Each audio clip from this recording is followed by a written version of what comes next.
So, hi everyone. My name is Amherst Williams. I'm the Executive Director of the Connecticut League of History Organizations, and I want to welcome you all to this special edition Colleague Circle co-hosted by Connecticut Humanities on reopening. We're glad to have with us today Liz Shapiro, who many of you probably know well already, who's going to be talking a bit about the guidance that has been issued by the state recently on for indoor museum reopening, and take your questions. What we're hoping to do today, as we've done in other colleague circles, if you've been a part of those, is to use the chat to moderate questions and answers. So please feel free to find the chat if you haven't already. If you move your mouse around in Zoom, it'll reveal the controls and you can select chat at the bottom of the screen. It'll bring up the chat box. Feel free to introduce yourself to the group if you haven't already. And if you have any questions as we're going through, links for resources that you'd like to share, other contributions to the conversation of the discussion, you'd like to be able to say something, please put that in the chat. Scott Wands from Connecticut Humanities and myself will be monitoring the chat to make sure that we get to everyone's questions as best as we can. I want to shoot it over to Scott for a second, actually, because since this is related to COVID, I wanted to give him an opportunity to share a little bit about what Connecticut Communities has been doing for those of you who may not be aware of it already. Scott? Thank you, Amherst, and thanks to you and to CLHO for hosting this webinar and for all the great webinars you guys are doing to help organizations at this challenging time. It's greatly appreciated. I also want to thank Liz for making yourself available to answering questions. I know this can be confusing to a lot of places to have Liz available so quickly after the guidelines were made available to all is greatly appreciated by us all as well. Briefly, as Amherst was saying, we are very fortunate to have received funding in the first CARES Act through the National Endowment for the Humanities and are granting out competitively $470,000 worth of Relief Act funding.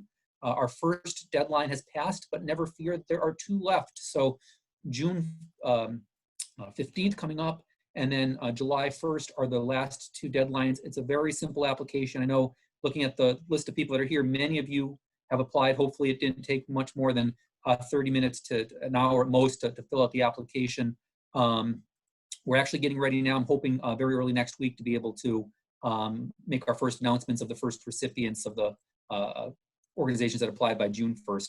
I've put in the chat, I know it's on the screen here, but a clickable link to where our application lives and information about the grant line. The amount of funding available is based on your by your organization's budget size. And I know I'm looking at the list here, there are some people that haven't applied, and we'd love to have more applications from some of the people that are on the call. It does connect to what we're going to be talking about today. The funding is purely for operating support and relief. It is not a project grant. Won't go into all the details from that link. There's a video you can watch of a webinar we did with the CLHO a few weeks back, and that'll answer many more questions, or you can email me. But you can use this funding for costs related to safe openings. So if after this webinar you realize that there's some costs that you're going to need to incur, apply for this, and you could use the Relief Act funding to help pay for some of those expenses to keep your staff, your volunteers, and the public safe. And I'm happy to answer any questions you have offline afterwards. Thanks, Amherst. Great, no problem. Thanks, Scott. So as we begin, one of the things that we're hoping to do is get a sense for how you all are doing out there in the field in your own organizations, museums, and sites. So we wanted to actually kick things off with a quick survey. So I'm going to shoot out this poll to everybody. It's 4 questions, it's anonymous. And if you could just answer them really quickly as we're getting started here and as I introduce Liz, that would be really helpful and help us get a sense of where everyone is in Connecticut right now in terms of what they're thinking about around reopening. So what you can do, I've launched the poll. There are 4 questions. Please answer them and hit submit at the end. I'll leave this up for a few minutes while I'm introducing Liz so that you can take care of that. I am pleased to welcome to this CLHO Colleague Circle Elizabeth Shapiro, a former executive director of the League herself, and someone who's probably familiar to many of you in this world. She is currently Director of Arts Preservation and Museums at Connecticut Office of the Arts and the State Historic Preservation Office in Connecticut's Department of Economic and Community Development. I'll let her add anything else she wants to add to that particular introduction. I'll hand things over to you, Liz, and let you take it from here.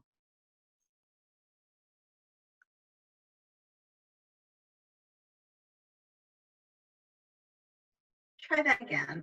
Sorry. You know, you're all ready to talk and then you mute yourself. So I've done that more than one time. It's always embarrassing. It never gets less embarrassing.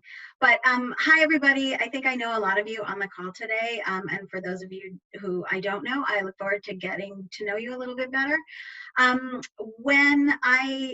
So I've been working with the State of Connecticut for the Department of Economic and Community Development for the last, it's almost 3 years now.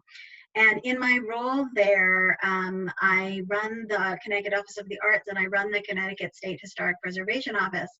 As part of the State Historic Preservation Office responsibilities, I run 4 museums in the state of Connecticut: the Henry Whitfield Museum in Guilford, the Prudence Crandall Museum in Canterbury, Old Newgate Prison and Copper Mine in East Granby, and the Eric Sloan Museum in Kent. And I know some of staff members are on the call right now, so shout out to you guys. In that capacity, I tend to be a squeaky wheel for museums, even though my role in terms of statewide museums is not the same as it was when I was at CLHO. But because I'm in economic and community development, and during the COVID crisis, economic and community development has been tasked with managing the business relief programs, we have also been tasked with managing the reopening guidelines. And as what normally happens, the reopening guidelines for May 20th were coming out, and when I was kind of pushing, because museums were on there for outdoor reopening, I was kind of pushing with my colleagues, which were just a couple people who are managing this, to, can I please see them, please. And so when I saw them and I read them, and I got, of course, pissed off at what they said. And so the squeaky wheel, right? So I had a lot of comments, and because I had a lot of comments the first go round, I ended up being invited to join the group for the subsequent reopening guidelines.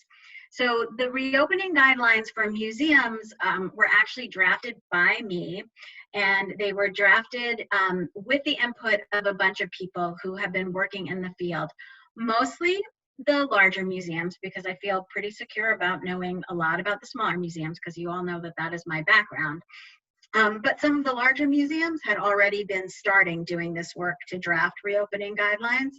And of course, I'm still in national conversations about guidelines and about COVID and about risk management and about all of those kinds of things. So I would invite you here, while you're here, to take a look at the Office of the Arts website. And if you want to sign up to get our emails, a lot of the things that we offer for arts and what we call culture organizations are really very much geared toward mutual alignment. So I think you might find that there are things there that you would be interested in knowing about. So I don't want to talk a lot. I just want to go over a couple of things about the guidelines. I'm not sure. I haven't, Amaris, I don't know. I think one of the questions are about, okay, good, about the following the reopening guidance. So one of the things we weren't sure about is how many of you have been following the reopening guidelines issued by the state of Connecticut. And so one of the first things I did while Amaris and Scott were talking was to post a link not only to the reopening guidelines, the reopening rules for museums, zoos, and aquariums in their indoor and outdoor spaces, but also to post a link to the Office of the Arts and endorsed by Connecticut Humanities, the Connecticut Arts and Culture Guidelines for evaluating reopening questions during COVID-19. Those are 2 different documents, and I just want to be clear about that. The document that is coming from the DECD, which I take responsibility for, so if you hate it, you can just yell at me, those are the rules. So if it says shall in there, those are the things that you have to do in order to reopen. The other document is really designed to help you evaluate your strategic how to create a strategic plan for making decisions about reopening. So it's really a support document for arts, culture, and humanities organizations. So you need to really look at both, and I would encourage you to do that sooner rather than later. Overall, the sort of overarching key factor when you're thinking about reopening right now is risk mitigation. And I can't emphasize that enough. This is not about, I've said this a bunch of times, this is not about a race to the finish line. This isn't about a walk to the finish line, or the finish line being reopening. I think this is like about a crawl to the finish line towards reopening, and it's not even a crawl on a nice, smooth, comfortable, sandy surface. This is like an uphill crawl on ice. As you're thinking about reopening, because there's a lot of things to consider. And it may be really easy to take a look at the rules for reopening and think, okay, I just have to do a couple things and we can make this work for us. But I think that there's a lot of things to consider when you're thinking about reopening. So I'm gonna just talk quickly about those. We know what is involved. We've all heard the things that you need to do. So hand washing, social distancing, and wearing masks. Those are the three things that are going to be ubiquitous across all of the guidelines. And there's going to be lots of rules and regulations about posting signs and making sure people do that, and providing PPE if you are an employer to your employees, if you're lucky enough to have employees and or contractors. All of those things are required. But those are just three tools in the toolkit of risk mitigation. But there are other tools in the toolkit. One of those tools, especially when you're thinking about indoor museums, is ventilation. And when we're talking about ventilation, right now we're really talking about inside versus outside air. There is no doubt in the scientific community that when you are outside and there's a free exchange of air, the risk for transmission of COVID-19 lessens substantially. So one of the things that you're going to find in a lot of advice is to increase ventilation, increase the way that you're moving inside air into your spaces, and getting inside air out of your spaces. And of course, that presents a lot of problems potentially if you are a historic site or managing a collection that needs to be kept at standard relative humidity temperatures. So we know that that's going to be a problem. There's other factors to consider when you're thinking about that, and it really depends on whether you have air conditioning, whether you have ventilation system, whether you have fans, what kinds of filters you might have, and we can talk more about that. I'm happy to try to answer questions about that. Another thing to consider is the proximity of people together in spaces, and especially in spaces that do not have good ventilation. So even with social distancing protocols and hand washing and masks, it's still a really good idea to keep people in unventilated areas for a very short period of time. So the shorter you can keep them in spaces that you can't ventilate, the better it's going to be. Because what we want to do is we want to disperse the particles of the disease. And when there's no good airflow and there's a lot of people and it's a smallish space, even when you're social distancing and wearing masks, you are increasing your risks. I guess the last thing I really want to say is about family groups and social units. I think you guys have heard that.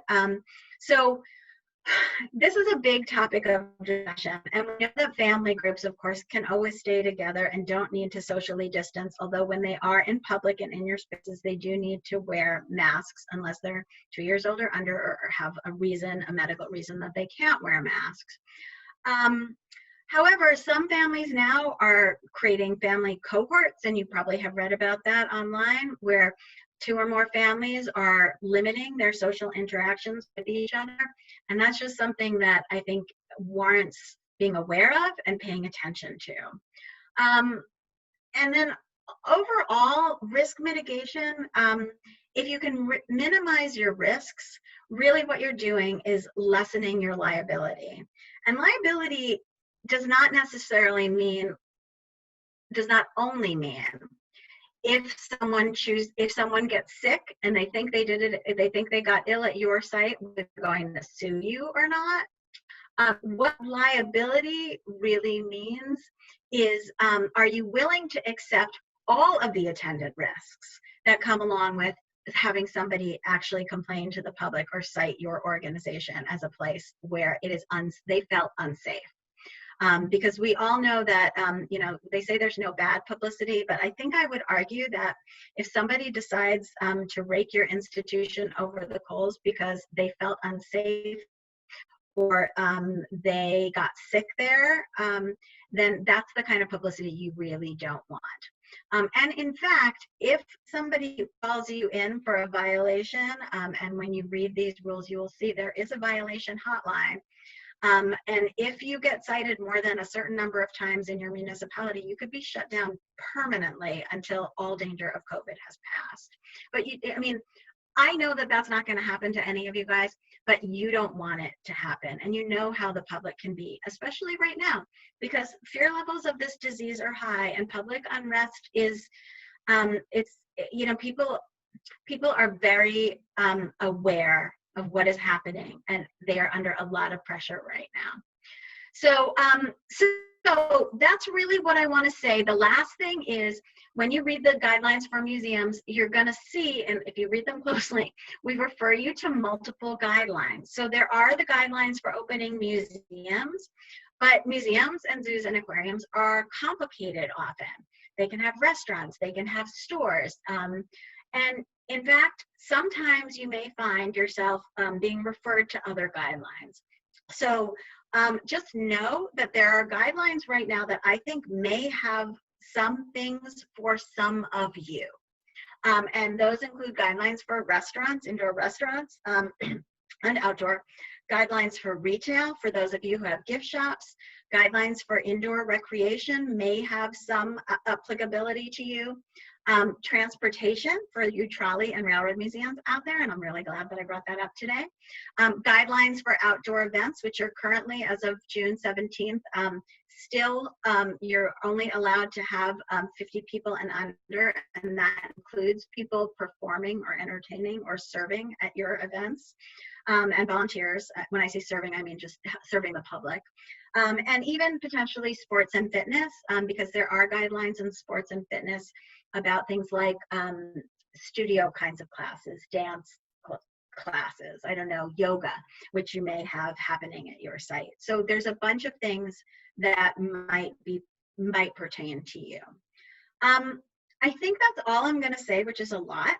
And I'm gonna go to taking some questions. And Amris, do you want to start throwing questions at me? Sure. Thanks, Liz, for that overview. Or do you want to touch on the poll first, maybe? Sure. Well, I guess I can, let's see, go to the poll. I think I can share the results with everyone. I'm going to do that. If you guys want to see what everybody said, I don't see any reason not to share it.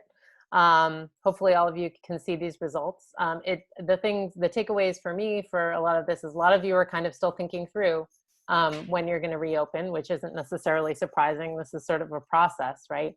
For those of you who have outdoor spaces, it sounds like you've been using them and making good use of them during this time.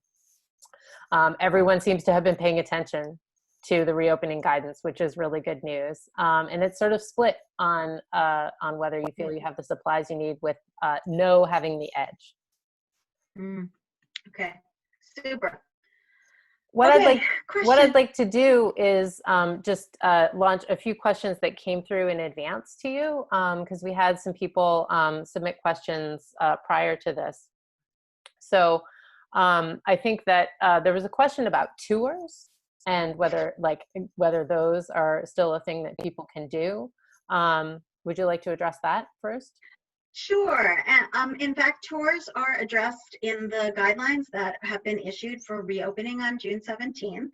You are now allowed to have tours. The group for the tour must be 10 people, including the tour guide, or fewer.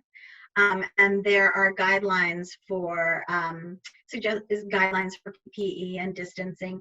Generally speaking, what we're suggesting, and again to lower risk mitigate risk is to have tours that have, you know, the smallest number of family groups together at a time.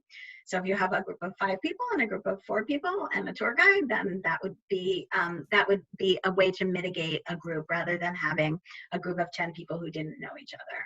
So take a look at those guidelines, and I'm happy to answer specific questions about tours if you have them other than that. Great.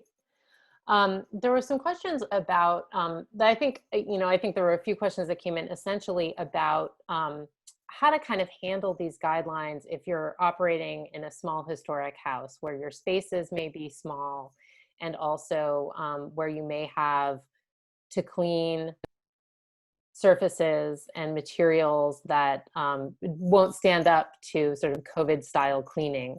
Can you speak to that a little bit? Because that is definitely something that bubbled up in a lot of the pre-submitted questions.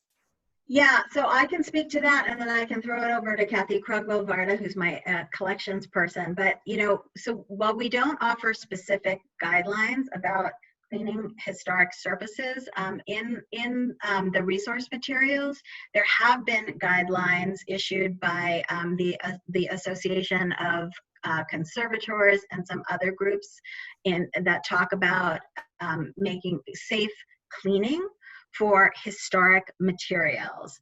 That said, I know that there were some questions. I'm gonna leave that there. But that said, I know that there are some questions about, you know, best practices for the public to be handling items that might be in your archives or collections. And I think I would, you know, again, I'll throw this to Kathy, but I would defer to what the library guidelines are. And right now there's guidelines on how the amount of time a library needs to take before a book is recirculated. And I think the state guidelines say 48 hours. And but the American Library Association guidelines say 72 hours to make sure that any trace of the of COVID-19 has been able to die on the surface. So Kathy, can I turn that over to you to discuss a little bit more? We can go back and forth. Kathy and I talk about things all the time. So. We do. We're very good at interrupting one another. It's something that we've perfected over all these years. Amherst, was there a question in specifically? In case some people didn't see, so if Amherst could just check the questions a little bit. So some of the things that I've seen pop up in the discussions that came up very early, so some people might not have noticed it. One of the things to remember as you're reopening and you're thinking about cleaning with our historic house museums, in particular, where you might have visitors going up and down stairs, maybe touching railings or banisters, whether you have hands-on components, it's recognizing that any of those items that have historic surfaces may or may not have original surfaces, but you don't want to do any harm to the finish that you're currently preserving, whether it's original or not. That's the state in which you're keeping it. So it's looking at how your tours take place and whether or not you can keep people from touching things. I've worked in lots of historic house museums, and I know that's at Greenwich Historical Society, people were always stealing our fake crackers. You know, it's the kind of thing where people see things, they grab things, they take things. They want, you know, particularly if children are into our groups, they're always reaching out.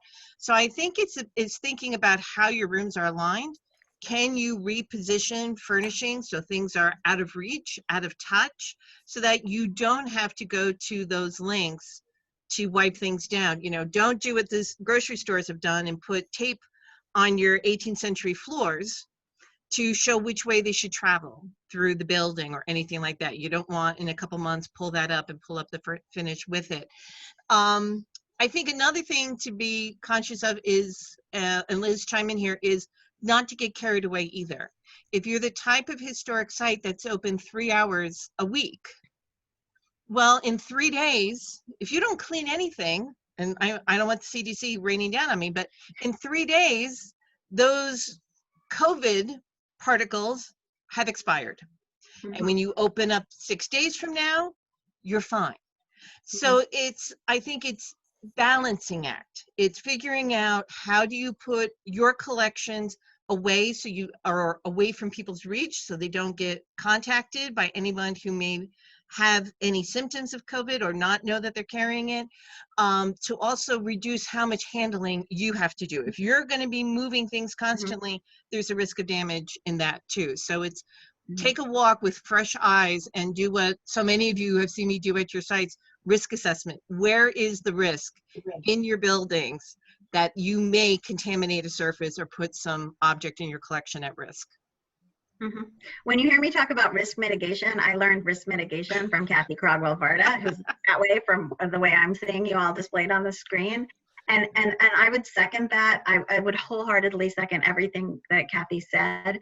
And I also think that really considering whether or not you want to be allowing the public to be interfacing with your archives right now, because if you do want to be doing that, then you have to really be following library guidelines as well. So they'll need a place to sit where with probably that has guidelines of cubicle height that will remove them from other people in the room. You will need to be able to, you will need to have to place a document or something on a table, and then they will need to walk over to it to pick it up to use it. So I'm not sure that this is where you want to be going at this stage of reopening.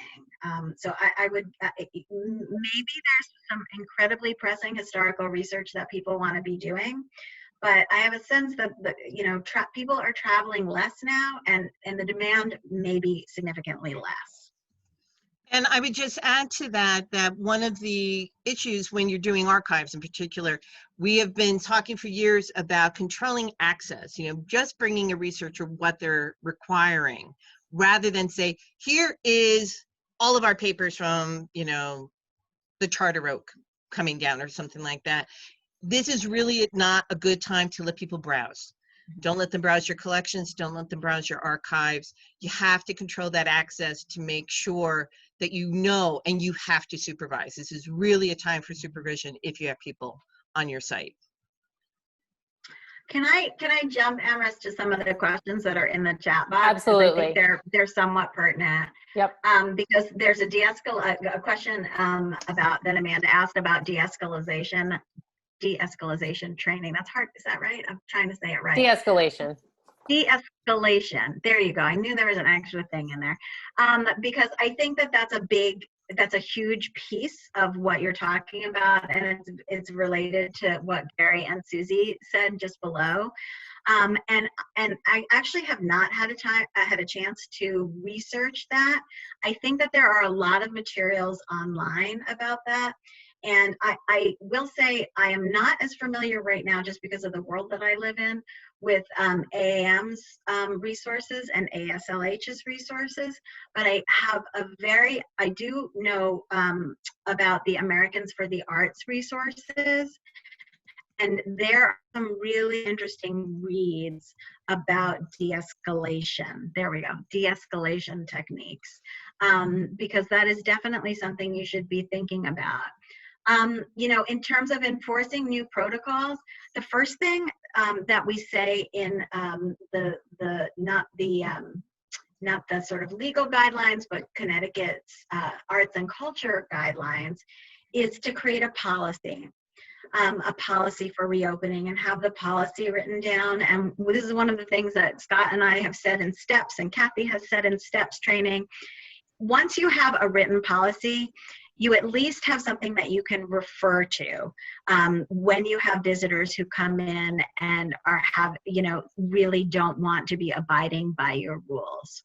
And so with having things written down and having things clearly signed about what the expectations are for behavior on your site before people come, and before they come into your building, once they get into your parking lot, and throughout the time in your building, I think is critically important. I can tell you that across the country, the discussion, we do talk about this in some of our little cohort groups, and really very few problems. No one is reporting any major problems with visitors who refuse to play by the rules of the organizations, because let's face it, we already are organizations that have rules. You know, most of us have you may not touch rules, right? You must stay with the tour guide rules for some of our spaces. So our audiences do tend to be people who understand that there are going to be behavior expectations at our sites. Great, thanks. I want to follow up. There are some questions both that were submitted in advance and that have also come through in the chat around volunteers and docents. And I think, you know, there's one relating to, you know, PPE and volunteers, and other sort of more general concerns about the age of many volunteers and docents that may be cause for concern for a lot of our member organizations. So I think it's really tricky because, you know, the majority of our organizations by number are volunteer organizations or have one paid staff. And so they're really, really dependent on volunteers to get their work done. What I can't say to you is you should have volunteers or you shouldn't have volunteers. That is going to be an organizational decision at a policy level, policymakers level. I suggest that that is a board decision. If there is a staff person, involve the staff, have the staff person bring it to the board, but that should be a board decision. You know, we know that there are increased risks for adults 65 and over. You know, I can give you my personal opinion. At my museums, we're not allowing, we have not reopened. So I can tell, let me tell you what I'm doing at my museums. So for my 4 state museums, the earliest we are reconsidering opening is August 1st. Well, we're reconsidering it now, but that's the earliest date that we would consider opening. That's the first thing. The second thing is if we open August 1st, we will not be opening volunteers. So the museum experience is going to have to look different because we're really dependent on volunteers.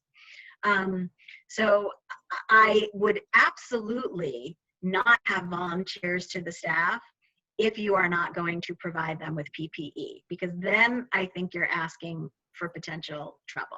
No matter what anyone signs in terms of a hold harmless agreement, hold harmless agreements really don't often hold up in court. And so, in fact, you know, it's absolutely something that you can do. It's a big topic of conversation, but the legal standing of a hold harmless agreement is sort of questionable right now. Liz, is this a good place to talk about what we talked about in steps a lot too, where there's paid and unpaid staff, and just because you're a volunteer and you're not getting compensated doesn't mean you should not be considering those people to be employees, and a lot of the suggestions and recommendations that are made for employees would hold for volunteers, even though they're in a different class. Sure. There was a question, Liz, about whether, you know, certainly the guidelines ask for you to have a log of employees and when they're there to facilitate contact tracing. Is it either required or potentially a good practice to do the same for a visitor log? So that's a great question. And in fact, for your employees and potentially for your volunteers, you are allowed to hold that information. For your visitors, the state does not consider that necessary for contact tracing. And in fact, you can get into issues with privacy. There's no requirement that you do that. For those of you who have more sophisticated ticketing solutions that are online, you might be collecting some of that information anyway. But I would sort of caution, since it is not necessary, and that since there are privacy and legal issues with that information, you proceed with caution. Great. There was a related question around ticketing that came through prior to this event around, you know, and this I think can be sort of a question for the group. If anyone has recommendations on this, please put it through in the chat. But whether there are some good methods for timed ticketing or reservations that would be practical for small museums who don't really have kind of a system that's managing that. Are there suggestions about how to navigate that timed spacing? So that's another great question. So I would suggest first that you take a look at what your visitation is, right? How many visitors are you expecting on any particular day, right? In a pre-COVID world. And understand that in a post-COVID world, number one, you're only allowed to have in your space at one time 50% of the number that you were allowed to have before. So if you were allowed to have, I'm just thinking about places I've worked, if you were allowed to have, you know, like 20 people in your space at one time, now you can only have 10. And then the question is, how often did you have 20 before? And how often do you think you're going to have 10 now? Because we definitely have a visitor consumer confidence issue that we will be working uphill to battle, right? And maybe Scott, can you put link to Colleen Dillenschneider's reports there? Because people might not know those. There's a woman named Colleen Dillenschneider who has a blog called Know Your Own Bone, and she has been doing for the last several weeks, months now, she has been doing visitor confidence surveys about when people, you know, assessing when people plan to return to cultural institutions, and they're super, super interesting. But going back to timed entry, so once you sort of assess your needs, I think it has a lot to do with making it really clear on your website, first of all, like what a visitor could do to make sure that they come in at a time when you'll be able to accommodate them. So one way is just to have people call for reservations, right? So that's one sort of easy way. And then you can take reservations, and if people show up and they don't have a reservation and you can't accommodate them, then you can sort of say, well, we can accommodate you in an hour when we expect these visitors to be finished with their tour, their experience. So that's one way, which I think would be pretty effective. Another way that people are doing it are, again, it's all about making it really clear how you are operating. So not just on your website, but in your parking lot, if that's at any distance from your site, at your front door before people come in. So nobody likes to feel like, oh, we didn't know this, like, because then it's kind of embarrassing. You want your visitors to feel good about the experience, even if you can't accommodate them. You want them to leave feeling like the fact that they stopped by has been a valuable interaction for you. So I think, again, clarity of communication is the key thing. But having people call or email for tour times and setting up visitation times. There are free apps online, probably things that you could integrate into your website, but that's like beyond what I can speak about. But there are free apps that are schedulers, right? Like the ones that you use to sign up for volunteer hours. I think some of those you might be able to use to actually schedule visitors. You know, you can handle 10 visitors between 1 o'clock and 2 o'clock, that they can be directed to that registration platform. So I think those are some ideas, but I'd be curious to see if anybody has other ideas. Yeah. It sounds like several people are using Eventbrite, which is free to do some of that time ticketing as well. I think the idea of an old-fashioned phone call and reservation is also good if you have the manpower to handle it.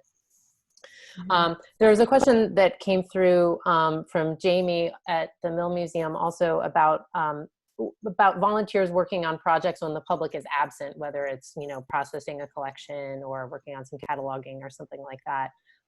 Thoughts about that, Liz? Yeah, Jamie's right. I'm seeing his question. So if you're not open, but you want to have people in the museum, follow your guidelines for opening your office. That's absolutely right. And Jennifer had a question about the daily health check talked about in the guidelines. Does this mean taking temperatures of employees? Is there an expectation to take temperatures of visitors? What does that really look like on the ground? Yeah. So again, this goes into some issues of personal privacy. Even though the state did make thermometers available to businesses, which I thought was really interesting. Nobody asked me about that. So we are asked now, when our agency opens, we will be asked all of the questions that are in the guidelines. Do you have a temperature? Have you come into contact? Those are going to be sort of the questions that we're going to have to answer on a daily basis. in my conversations with the people from the Yale School of Public Health, who I've been working with the Dean of the Yale School of Public Health quite closely, people can be asymptomatic and have no temperature and still be able to transmit the disease. So, you know, I really question whether or not taking employees' temperatures is necessary. You could certainly ask them to take their own temperatures, or if it would make them feel better, you could certainly have them, you know, use one of those thermometers in your office, and just make sure people have a way to feel a little bit better themselves. But I always worry about a false sense of security, and you know, for me, temperature feels like maybe a little bit of a false sense of security. If you don't have one, you're fine. I don't feel comfortable, and I don't think public health officials feel comfortable saying that. So. Great. There were a number of questions about getting your hands on the equipment that you need to reopen, whether it's PPE, sanitizing equipment, other things like that.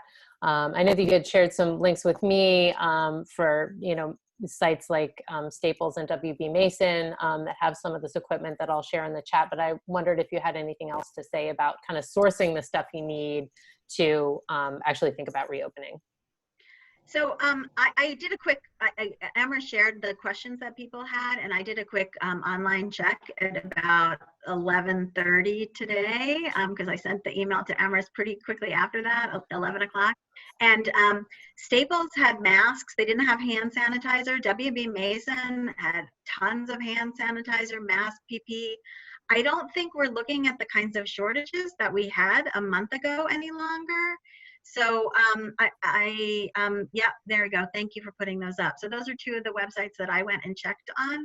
So I'm not sure specifically, you know, what people are looking for, but it does seem like it's available. Now, does that mean you'd have to order it now and potentially wait? I know that my mail is taking forever to get to my house. So, but I will tell you that I ordered from WB Mason toilet paper about 8 weeks ago, and it came in 2 days. So 8 weeks ago. So I have a very high opinion of WB Mason right now, and they are not paying me to say that, but they provided me with toilet paper when I needed it. So. Excellent.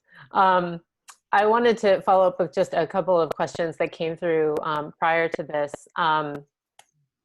There was a related question on guidelines regarding the cleaning of retail merchandise, and I don't know how much you can speak to the retail side of things.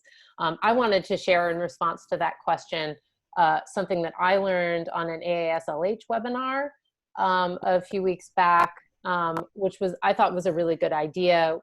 One museum had basically taken their instead of having everything out on display, they had put everything in stock in the back that they were selling in there, and they had samples out that if people wanted to handle them, they could. But then there wasn't a bunch of stuff that the public was handling, and then you could say, you know, bring it over to the staff person who was behind a protective shield, and you know, they could go and retrieve stuff from stock. So that was one way that I learned about, you know, thinking about managing the retail space. But maybe you have other thoughts about that?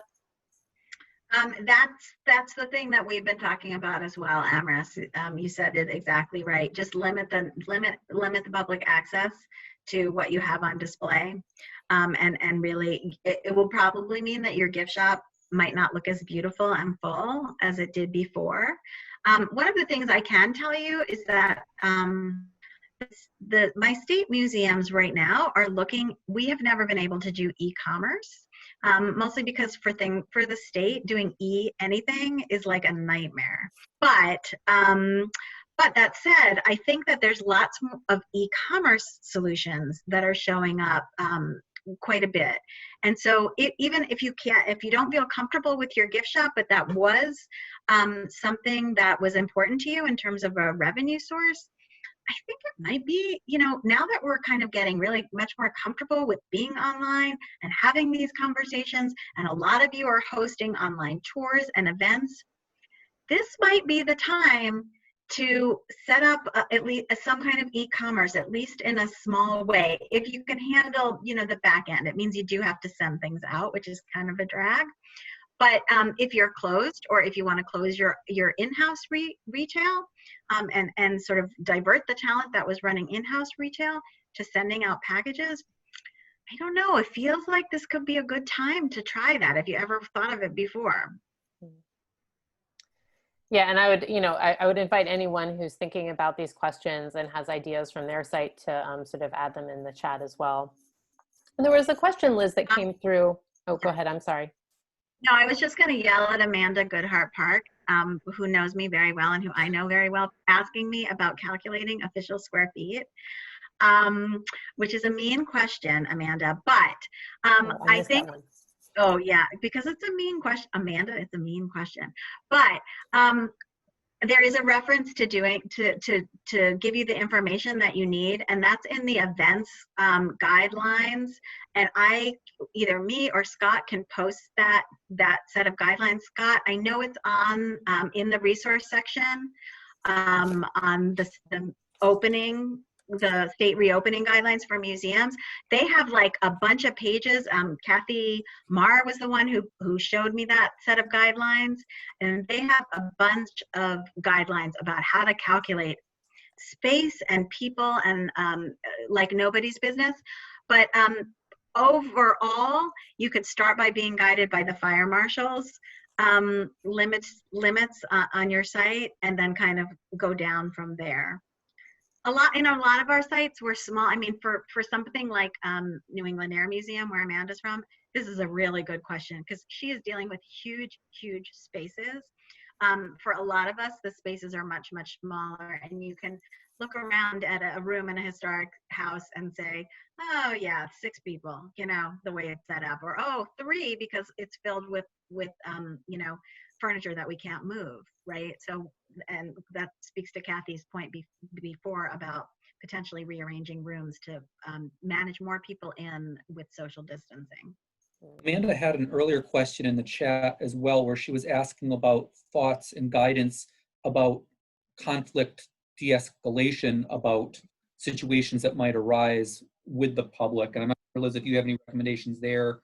I can post. I saw that the American Midwest Museum Association was actually doing some programming on this week and next, and I can link to that, but I'm not sure if you know of other resources or thoughts and guidance for people in terms of conflict de-escalation. Yeah, I actually answered that question earlier, Scott, and I am not aware, but there are some, I think, on the Americans for the Arts website.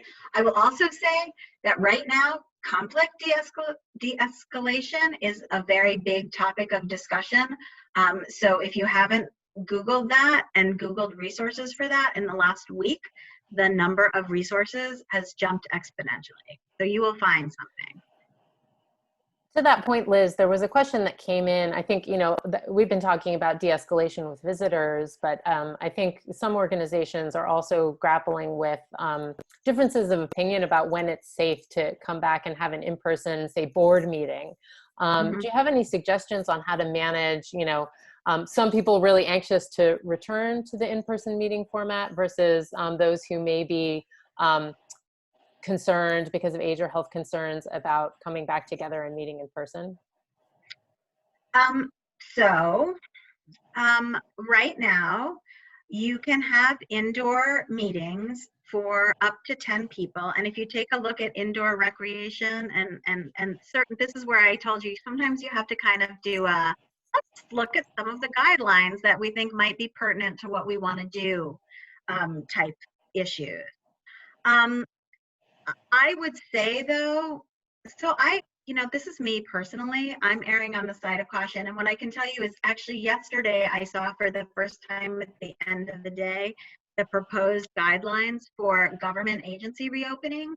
And what I can tell you is that in the near future for government agencies, only meetings that have not been mitigated or addressed by an emergency order by the governor are allowed to happen in person. They really do not want you to be having in-person meetings if you work for the state right now. That is highly discouraged.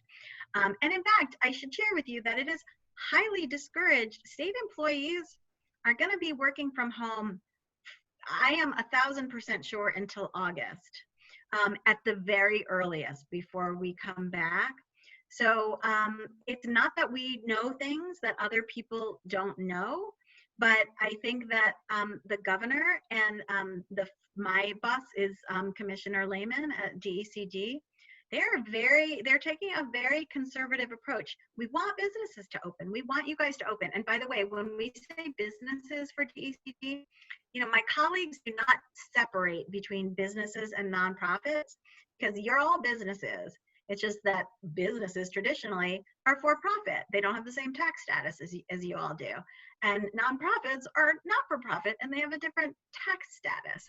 But they talk businesses, and that means all of you guys. They are being very conservative and cautious about coming back to work.